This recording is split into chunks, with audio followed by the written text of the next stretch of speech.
Hello everyone, welcome to this channel. I hope आप सब अच्छे होंगे। तो एसबीआई की नोटिफिकेशन आ गई है। 13,000 प्लस वैकेंसीज रिलीज हुई हैं, जिसमें कि 3-4 स्टेट जो है वो जैसे वेस्ट बंगाल, महाराष्ट्र, यूपी, इसमें भर भर के वैकेंसीज दी गई हैं। यूपी की बात करें तो वहाँ पे सबसे ज़्यादा वैकेंसीज हमें मिली हैं। 1800 प्लस वैकेंसी वहाँ पे मिली है हमें। तो अभी हमारे पास 60 डे हमारे पास है। तो टेंटेटिव डेट जो बताई गई है प्रीलिम्स की वो 22 फरवरी बताई गई है। तो अगर कोई एज ए बिगिनर स्टार्ट करना चाहता है तो आप अभी से स्टार्ट कर सकते हैं और आप इजीली इसको क्रैक कर सकते हैं। एक और बात मैं बता दूं, अगर आप किसी और स्टेट से फिल करने का सोच रहे हो, आपके ही स्टेट में कम वैकेंसीज आई हैं, आप अदर स्टेट से फिल करना चाहते हो तो आप डेफिनेटली कर सकते हो। लेकिन अगर आप अदर स्टेट से करना चाहते हो, फिल करना चाहते हो फॉर्म को, तो आप कर सकते हो, लेकिन उस स्टेट की आपको लैंग्वेज आनी चाहिए। अगर आपका प्री क्लियर हो जाता है, मेंस क्लियर हो जाता है और आपकी लैंग्वेज प्रोफिशिएंसी टेस्ट एलपीटी आपका क्लियर नहीं होता है तो आपको जॉब नहीं मिलेगी। तो पहले आपने उस स्टेट से देख लेना है कि आपको उसकी लैंग्वेज आती है या नहीं। अदरवाइज आप अपनी स्टेट से ही फिल कर सकते हो। और उसके बाद बात आती है हमारी रीजनिंग की स्ट्रेटजी मैंने डाल दी है, तो आप उस वीडियो को देख सकते हो। आज मैं बात करूँगी क्वांट की, कि क्वांट को आपने कैसे प्रिपेयर करना है। एंड प्री और मेंस दोनों को ही आपको साथ में लेके चलना है। ये नहीं सोचना है कि प्री हो जाएगा तो उसके बाद हम मेंस की तैयारी करेंगे, ऐसा बिल्कुल भी नहीं करना है, क्योंकि प्री के रिजल्ट के बाद हमारे पास बिल्कुल बहुत कम टाइम बचता है जिसमें हम मेंस की तैयारी नहीं कर सकते हैं।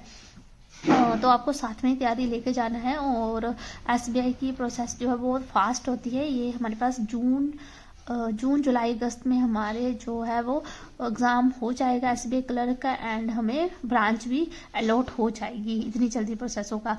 तो आइए हम बात कर लेते हैं क्वांट की। तो इसमें हमारे पास 2 पोर्शन में ये मैथ बढ़ जाता है, हमारे पास डिवाइड हो जाता है। पहले तो हमारे पास स्पीड मैथ है और उसके बाद हमारे पास अर्थमेटिक है। तो ये जो वीडियो है वो एज ए बिगिनर भी ले सकता है और जो रिपीटर है वो भी ले सकता है। तो सबसे पहले हम बात कर लेते हैं स्पीड मैथ की। तो स्पीड मैथ में हमारे पास सिंप्लीफिकेशन आती है। मैं इसमें एसबीआई क्लर्क की बात कर रही हूँ। सिंप्लीफिकेशन आती है एंड पीओ में हमारे पास अप्रोक्सीमेशन आती है। ओके। एंड उसके बाद हमारे पास नंबर सीरीज आती है। इसमें हमारे पास रोंग नंबर सीरीज आती है और हमारे पास यहाँ पे मिसिंग सीरीज आती है। उसके बाद हमारे पास डीआई आती है, डाटा इंटरप्रिटेशन आता है, जिसमें कि bar graph, line graph, pie chart, mixed pie chart, missing DI, ऐसे डीआई हमारी आती है। उसके बाद एक कैस्लेट डीआई होती है। कैस्लेट डीआई मतलब कि पैराग्राफ आएगा, उसमें आपको डिकोड करना होता है। तो ये तो स्पीड मैथ का पार्ट हो गया। तो सबसे पहले हमें सिंप्लीफिकेशन देखना है कि हमें रोज के रोज हमें सिंप्लीफिकेशन और अप्रोक्सीमेशन दोनों के क्वेश्चन को सोल्व करना है। और सोल्व तो हर कोई कर लेता है, लेकिन उसमें स्पीड बढ़ानी है हमें। सबसे पहले तो इसमें हमारे पास हमें स्क्वायर और क्यूब लर्न होनी चाहिए और हमें टेबल लर्न होनी चाहिए। तो 40 तक आप स्क्वायर लर्न कर सकते हो एंड 30 तक आप क्यूब कर सकते हो लर्न। और यहाँ पे आप 60 तक अगर कोई कर सकता है स्क्वायर, तो आप 60 तक भी स्क्वायर लर्न कर सकते हैं, क्योंकि इसमें बहुत बड़ा इंपॉर्टेंट रोल प्ले करता है टेबल और स्क्वायर और क्यूब्स का। ओके। तो आपको पहले ये लर्न करना है, उसके बाद ही आपको आगे चलना है। फिर आपको रोज के रोज आपको सिंप्लीफिकेशन अप्रोक्सीमेशन के क्वेश्चन सॉल्व करने हैं।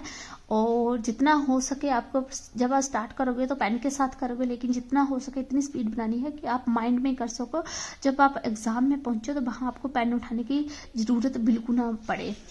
ठीक है, क्योंकि कलर का जो पेपर आता है वो इजी आता है, जिसमें कि आप माइंड में कैलकुलेशन कर सकते हो। जितना टाइम आप यहाँ पे बचाओगे वो आप अर्थमेटिक में आप उसका यूज कर सकते हो। उसके बाद हमारे पास नंबर सीरीज आता है, इसकी भी आपको प्रैक्टिस करनी है, रोज की रोज प्रैक्टिस करनी है। उसके बाद डीआई, हमें पहले सारे के सारे डीआई जो है वो देख लेनी है, हमें कैसे किस प्रकार से हम इनको सोल्व करते हैं। उसके बाद आपको इनकी प्रैक्टिस करनी है और कैसे डीआई इनकी प्रैक्टिस करनी है। पहले आपको स्पीड मैथ पूरा कर लेना है, अर्थमेटिक उसके बाद जाना है। जब तक आपका ये नहीं हो जाता है उससे पहले आपको अर्थमेटिक नहीं करनी है। ये बात आप ध्यान रखना, पहले अर्थमेटिक नहीं करनी है, पहले यही पार्ट आपको अच्छे से करना है, उसके बाद आपको अर्थमेटिक पे जाना है। अर्थमेटिक पे हमारे पास जो चैप्टर्स आ जाते हैं वो है रेशो प्रपोर्शन, जो कि बहुत ज़्यादा इंपॉर्टेंट है। पूरा अर्थमेटिक इस पे ही बेस है। आप रेशो और प्रपोर्शन हमारा डीआई में बहुत काम आता है।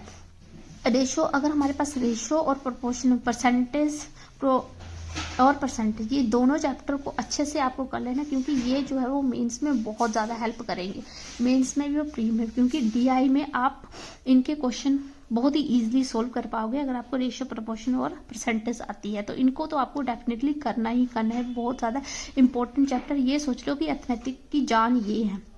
उसके बाद मिक्सचर, एलिगेशन है, ये भी आप कर सकते हैं। Edges, profit and loss, time and work, pipe and सिट्रन, simple interest, compound interest, time, distance, board and stream, permutation, combination, probability, mensuration. अगर आप मेंसुरेशन किसी की वीक है, आप इनमें से कोई, अगर आपको कोई भी चैप्टर वीक लगता है तो आप उसको छोड़ भी सकते हैं, एक दो आप छोड़ सकते हो, ठीक है, जो नहीं आता है उसको आप छोड़ सकते हो। एंड उसके बाद बात करते हैं, अगर अब मेंस की बात करते हैं तो मेंस में भी यही सब आता है, लेकिन उसमें अगर इसमें एक लेवल आ रहा है तो उसमें थोड़ा सा लेवल अप होके आता है, ठीक है। क्वेश्चन यही रहते हैं लेकिन उनका लेवल थोड़ा अप होके आता है, मतलब कि थोड़ा के डिफिकल्टी साइड पे आ जाता है। तो यही बात है, सारी की सारी आपको इस तरह से करना है। एंड बाकी बात रही पेपर अटैम्प्टिंग की, तो वो भी मैं आपको वीडियो जल्दी से शेयर कर दूंगी कि आपको कैसे पेपर अटैम्प्ट करना है, रीजनिंग, क्वांट और इंग्लिश का कैसे प्रिपेयर करना है और अटैम्प्ट कैसे करना है, आपको रियल एग्जाम में कैसे करना है। एंड उसके बाद आपको इंग्लिश की स्ट्रेटजी वीडियो भी जो जल्दी आ जाएगी वो भी मैं ला दूंगी कि आपको कैसे प्रिपेयर करना है। तो जो एज ए बिगनर स्टार्ट करना है वो आज से ही तैयारी करना स्टार्ट कर दो, तब 60 डे में आपका बिल्कुल बहुत अच्छे से तैयारी हो जाएगी और आपके पास एक जॉब होगी, 2-4-5 महीनों में आपके पास एक जॉब होगी। तो यही बात है कि प्री में आपको सिलेक्टिव क्वेश्चन नहीं करने होते हैं। आपको जो क्वेश्चन आता है उसको आपने करते जाना है, जो नहीं आता है उसको स्किप करो, उसे सोचने का टाइम नहीं होता है, उसमें क्वेश्चन चूजिंग का टाइम नहीं होता है। आपको ये नहीं करना है कि आप वहाँ पे आप क्वेश्चन चूज करें उसके बाद आप क्वेश्चन सॉल्व करना स्टार्ट करें, नहीं, ऐसा नहीं, क्योंकि वहाँ पे 20 मिनट्स मिलते हैं और 20 मिनट्स में जितना हो सके उतना आपको कहता है। जो क्वेश्चन सामने आ रहा है उसको करो, जो अगर नहीं आ रहा है उसको स्किप करो, डेस्क बढ़ जाओ, सोचना बिल्कुल भी नहीं है। उसमें पेन चलता रहना चाहिए, पेन रुकना नहीं चाहिए, ये होती है प्रीलिम्स की नीड। तो ये सब करने के बाद आपको क्या करना है, पहले आपको अपना सिलेबस कंप्लीट कर लेना है। बहुत ही इजीली आपको सिलेबस कंप्लीट हो जाएगा। तो सिलेबस के लिए मैं आपको बता देती हूँ कि मैंने जो किया था, ये सारा का सारा जो कोर्स किया था वो मैंने यूट्यूब पे करा था, शांतनु सर से, शांतनु सर जो कि अड्डा 247 पे पढ़ाते हैं। यूट्यूब पे आप सर्च कर लेना अड्डा 247, शांतनु सर की 0 to हीरो प्लेलिस्ट है, तो उसको आपको देख लेना। उसमें सारे के सारे टॉपिक वाइज आपको सब कुछ मिल जाएगा। तो उस प्लेलिस्ट को आप कंप्लीट कर लेना है। अगर आपको किसी और टीचर का समझ में आता है तो उससे आपको कंप्लीट कर लेना। इम्पोर्टेंट है कंप्लीट करना हमारा कोर्स, और ये सब फ्री ऑफ कॉस्ट है। एंड उसके बाद क्या करना है, आपको अड्डा 247 को डाउनलोड कर लेना है और उसमें जो क्विजेस आती हैं, शॉर्ट क्विजेस आती हैं, उनको आपको अटेम्प्ट करना है। रोज की रोज क्विजेस आती है, उनको आपको अटेम्प्ट करना है, ठीक है। उसी से आपकी स्पीड बढ़ेगी, धीरे धीरे स्पीड बढ़ेगी आपकी, एकदम से स्पीड नहीं बढ़ेगी। जितनी आप प्रैक्टिस करोगे उतनी आपकी स्पीड बढ़ती जाएगी, ठीक है। तो इसमें बहुत इंपॉर्टेंट है स्पीड का यहाँ पे बहुत ज़्यादा रोल है। एंड इसको जितनी आप प्रैक्टिस करते जाओगे उतनी ही आपकी स्पीड बढ़ती जाएगी। जब आपने क्विजेस, आपका सिलेबस कंप्लीट हो गया, आपने क्विजेस भी लगा लिए, उसके बाद आप सेक्शनल मॉक पे चले जाओ।